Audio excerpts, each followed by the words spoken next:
Throughout history, the viltrmites have conquered many worlds, but they have yet to come up against their greatest threat, the Mario universe. Yes, in this video we're going to be ranking locations in Mario and how likely they would be to survive a viltrumite invasion. And so to begin with, at the bottom with detail, we have Rainbow Road. Now, surely I don't have to explain this to you, why this is bad for the Mario cast. One, it's an enclosed space, so the viltrumites races off easy. And you also have the fact that if it's mid-race, they're also caught off guard as well, so that's not good. If you want to factor in the item boxes, I think that could play a factor, but considering viltrumites can destroy whole planets and cities, I don't necessarily think that a blue shell is going to affect them. I'm sorry. So, above that though, we have New Donk City. Now, the only reason why I put New Donk City above Rainbow Road is because, well, it's a city, not a racetrack for one. They just have a large radius to work with. Maybe if they're lucky, the citizens of New Donk can sort of coordinate a attack effort, but apart from that, I can't imagine they'll fare much better, because at the end of the day, the people in New Donk City are just ordinary folk, and they're dealing with superpowered beings. Above that in C tier, we have Delfino Plaza and Yoshi's Island, or Dinosaur Island rather. The reason why I have Dinosaur Island and Delfino Plaza so low is because these locations are not for fighting.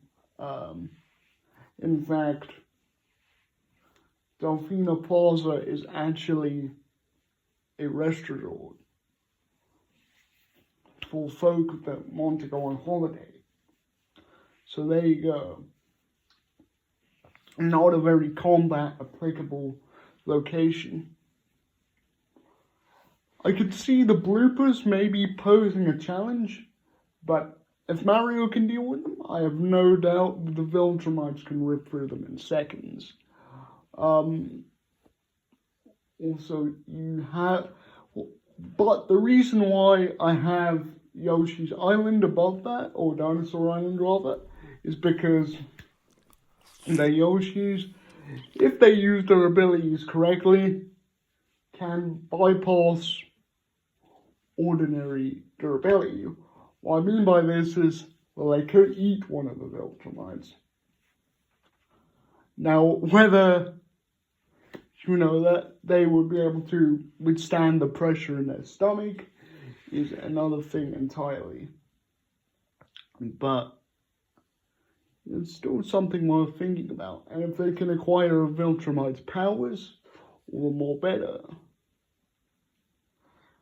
But I mainly put them here because the Yoshis are peaceful people and would want to fight.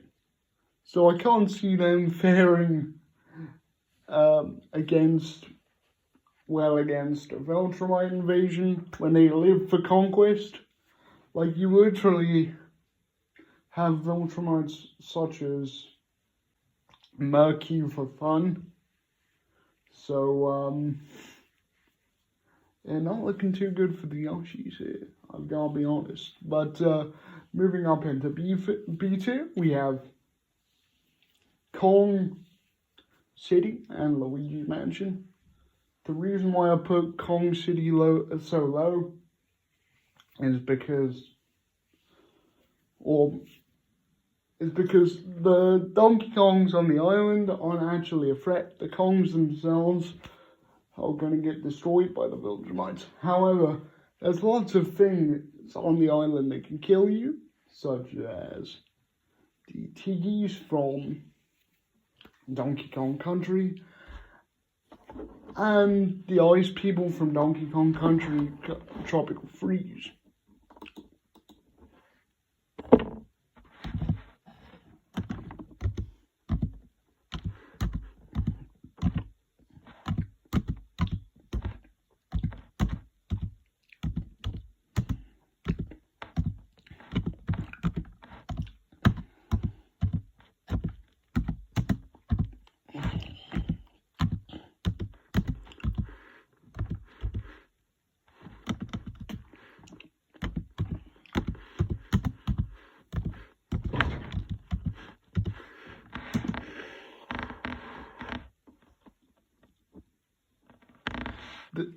This is important as the Tiki tribe have mental control powers, allowing them to basically mind control them at any given moment. This is important as the viltrmites, although physically strong, have not shown any resistance to telekinetic attacks. As a result, I have to put this in a mid-diff for the viltrmites, because if they encounter those people, it's going to be tough for them. As for Luigi's Mansion, I put that here because the ghosts in the mansion are not a physical threat. However, I don't know if they would be able to protect the mansion themselves. Because the fact of the matter is, a lot of the ghosts in the mansion are just minding their own business, pretty much. They are very much pacifists. And it's very much like Yoshi's Island in that sense, in the fact that they don't get involved in conflicts. But yeah, I mean, and that's why I put it in B tier, because I don't think that they would be able to stop them from obliterating the mansion itself. However, moving up into A tier, this is top tier now, the ones that would absolutely destroy the viltrmites. We have Bowser's Castle, and then Mario. Or the Mushroom Kingdom, rather. The reason why I put Bowser's Castle above the Mushroom Kingdom is because Bowser is shown to be proficient in magic. This is going to be a pretty key point in defeating the viltrmites, as attacks like these bypass just raw power. Examples of Bowser using magic include when he turned the toads into blocks in the original game, and quite frankly, if Bowser whips out that attack, there's not a lot that the viltrmites can do, so to speak. So I'm giving it to them. Obviously, you also have threats like the dry bones, which are essentially dead Koopa troops, and they can't be killed.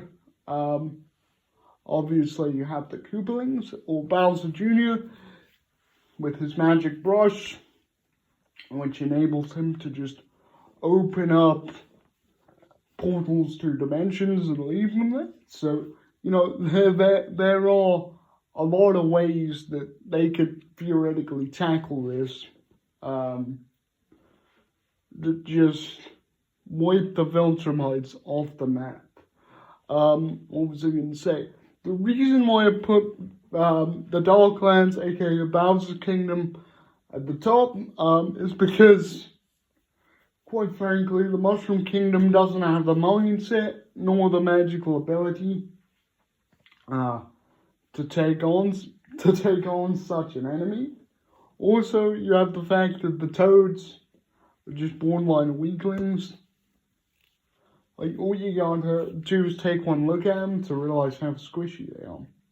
And although Bowser does have those troops as well, I think, as I said, he does have some heavy hitters that can do the majority of the heavy lifting for him. But yeah, that's my tier list, guys. Thanks for watching. Make sure to like, comment, and subscribe, and I'll see you soon.